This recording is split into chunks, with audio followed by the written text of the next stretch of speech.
Hello, today I want to show you how to make these beaded earrings, which use a combination of two techniques. We have single brick stitch at the top and a looped fringe on the bottom. I am using a pattern which I created, which you could find below in the links in the description. The pattern is called Focus Crocus. If you don't want to purchase the pattern, don't worry. You can still follow along and learn a lot of technique here. So let's get started. Taking a look at our supplies, I am using size 11 Delica seed beads, Miyuki Delica seed beads. You could find the exact numbers, color numbers on the pattern. I am using a fireline beading thread in 6-pound weight, and I'll use the same thread for the fringe as for the top of the earring for this particular piece. I have clippers, I have a size 12 beading needle, I have leverback ear wires, and I have wire guards, which are also sometimes called thread guards. And we're ready to get started.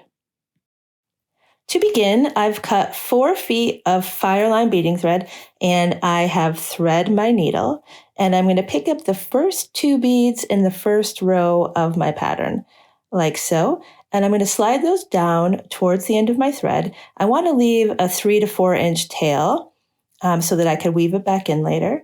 And then I'm going to take my needle and come back around through the first bead. There we go.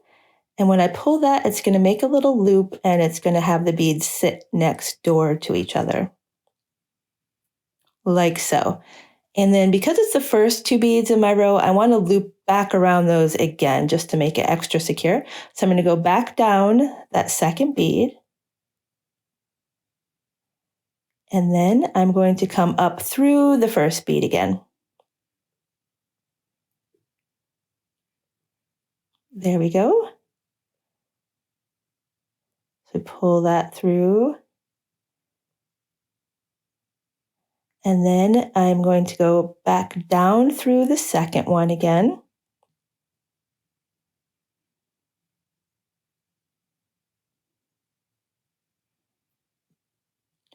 And after that, we'll be ready to add the rest of the beads in our row, which will be one by one for the rest of the row. So we pick up our next bead, we go down through the last bead, pull that through, and then we're going to come back up through the bead we've just added.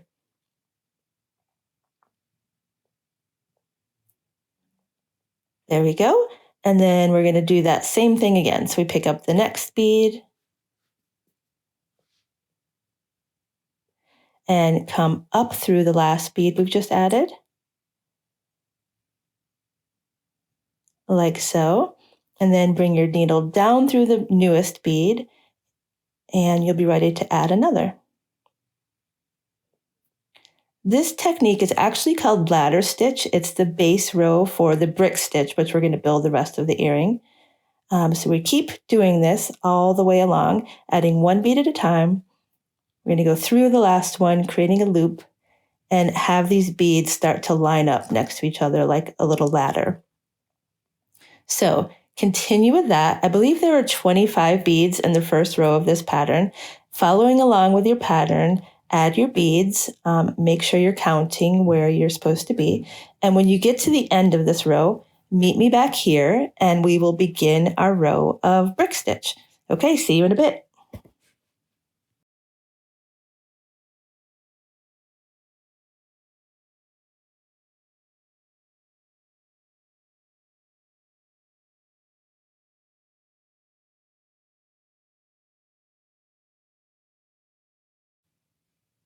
Okay, so here we are. We have completed our row of ladder stitch. It's looking really cute. I hope you're proud of yourself. And we're going to pick up our first 2 beads in the next row. And then we're going to take our needle and we want to slide it under these little thread bridges. We're going to start with the second thread bridge from the outside. We slide our needle underneath there and pull it through. And once you get it through, the beads are looking a little bit wonky, but we're going to fix this with a little technique. So we're going to come back up through the second bead there now and pull that through. And then we're still looking a little bit wonky. So our next step is to bring the needle back down through the first bead, like that. And we pull that tight. And then finally, we come back up through the second bead. And after we do this, the bead should be sitting properly and we'll be ready to carry on with this row. So we come up through there, try not to get stuck in the thread. And then sometimes you just have to flick this little bead into place. There we go, tip it over, and that's what they should be looking like. So for the rest of this row, we're simply going to add one bead at a time, being sure to follow your pattern. So we pick up our next bead. We're going to slide it underneath the very next bead thread, bridge, like that. And this time we're just going to simply come right back up through this one bead. Easy peasy, not as complicated as starting the row. So we just come right back up through there. And this is how we're going to build the rest of this row. One bead at a time, picking it up and going under the thread bridge. So we have 3 now. We're going to pick up our next one in the pattern. And we slide underneath that next thread bridge.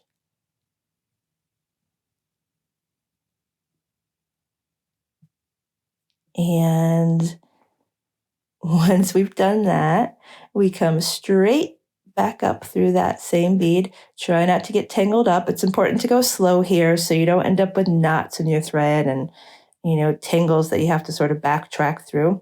So we're just coming straight back up through that same bead.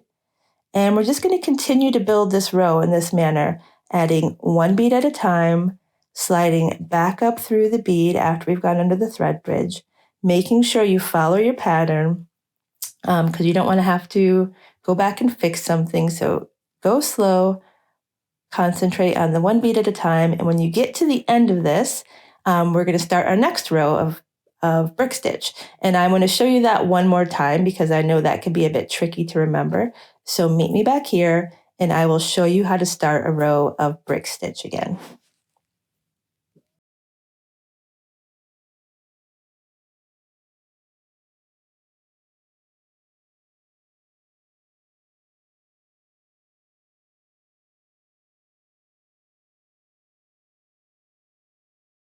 Okay, so here we are. We have finished our second row of brick stitch.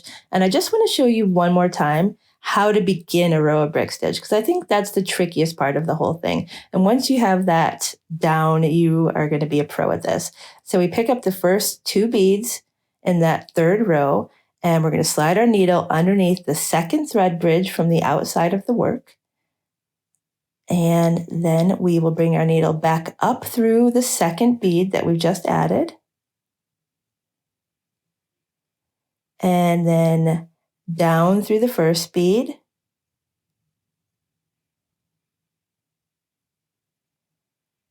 And finally back up through the second bead again.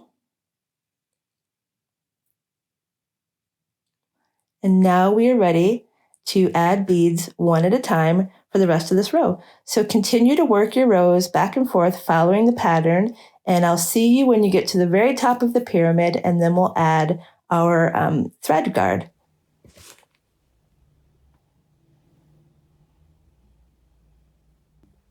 Okay, so here we are at the top of our pyramid. I hope you're super proud of yourself. You've accomplished a lot now. And we are going to add a thread guard, which is also sometimes called a wire guard.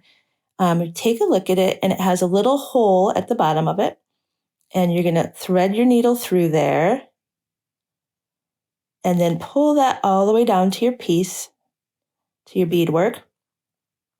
And then you're going to take your needle and come down through the hole on the other side, and then also through the opposite bead at the top of your little pyramid here, like so. And then we want to repeat that process so we can make it extra strong. So we're going to weave down a little bit.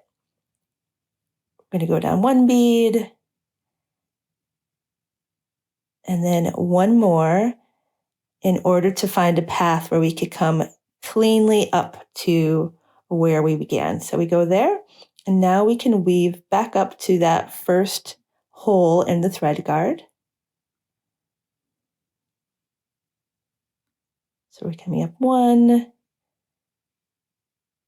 2, and now we're back where we started. So we're just going to loop that around again.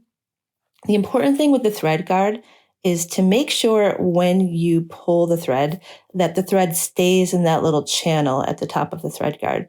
There is nothing more frustrating than realizing that it slipped out, and if you are too far along in the process, it's really a difficult thing to fix that. So make sure the thread guard stays there. And now what I'm doing is weaving my thread down. And I have a lot of thread here, so I could actually just take it down to where we're going to begin the fringe. But you are also likely to not have enough thread for the fringe. And in that case, what you would want to do is weave your thread down a little bit, and then you're going to find 2 neighboring beads to sort of weave around and anchor your thread before you clip it. So I'm going to show you that here. So I could just take it down the outside edge and then begin my fringe, but I want to show you how to anchor a thread here as well. So let's see, here I am. I am going to go over 1, and then I'm going to just take these 2 beads, which are next door to each other, and you wrap around the 2 neighbor beads. And this creates tension, and it keeps your thread from coming unraveled. So I'm doing that, and then I'm going to just take it down a couple more before I clip it, and that is enough to keep your thread from coming undone. So then I would grab my clippers and just clip that and then begin a new thread. Okay, so here we are. We have a thread exiting the outside edge of that first row of ladder stitch. This is what you want it to look like to begin your row of fringe, your first row of fringe.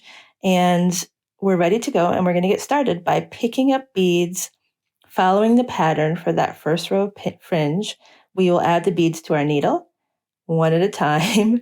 And this is a pretty lengthy process, so I am going to skip ahead and have the beads already here. Okay, so here we are. The beads are already threaded, and I'm going to pull those down, and then I'm going to take my needle and come up through the exact opposite bead in the row of ladder stitch at the bottom, the base of the pyramid. So I'm going to come up through that bead, and then I will come down through the neighboring bead in that row of ladder stitch. So right here, come directly down through that one and pull that tight so you don't have any gaps in your fringe.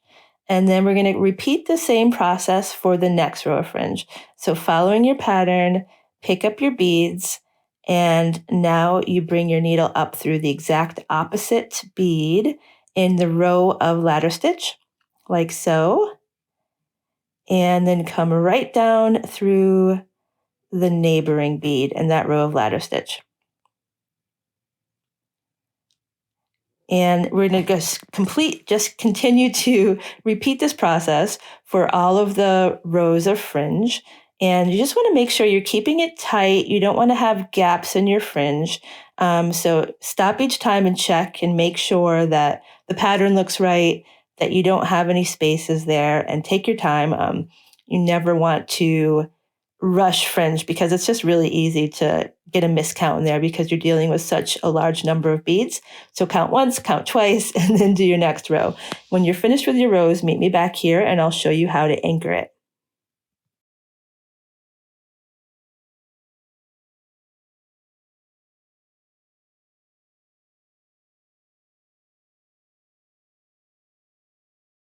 Okay, so here we are. We finished our last row of fringe. I'm going to double check the fringe before I go and anchor the thread. So I'm going to take the thread up into the body of beadwork, a couple of rows, and then I will find 2 neighboring beads, which I'm going to wrap around and create that tension for an anchor again. So I do that, and I'm going to go around at least twice. You could do more if you want, but actually you don't want to do more in one spot because the thread will start to sort of bulk up, and the key is not seeing the thread. We want the thread to be invisible. So I've gone around those 2 beads twice, and I'm actually going to go up here and just do it one more time so that I'm extra secure. So here we go. We're doing that weaving again. And now I'm ready to clip that thread. And then after you do that, if you still have your tail from the very beginning, so you want to take that and thread that needle and weave that in as well. And then we're going to grab our ear wire. With these ones, they have an open loop at the bottom. So I just bend that open a little bit with my pliers, a little bit more than that. Apparently, I didn't do it quite enough. And then we slip that on and then just gently bend that back into place. And there you go. You've done it. Super cute. I have the other one already done here. So let's look at them together. I hope you're really proud of yourself. I hope you've enjoyed this. I can't wait for you to get compliments when you wear them on the street. That's always the best part, when you're like, oh, thank you, I made them myself. And I hope you will subscribe and learn new beading techniques with me. And I have a lot of fun projects lined up for the spring. So I hope I'll see you back here soon. Thanks so much, and see you soon. Bye.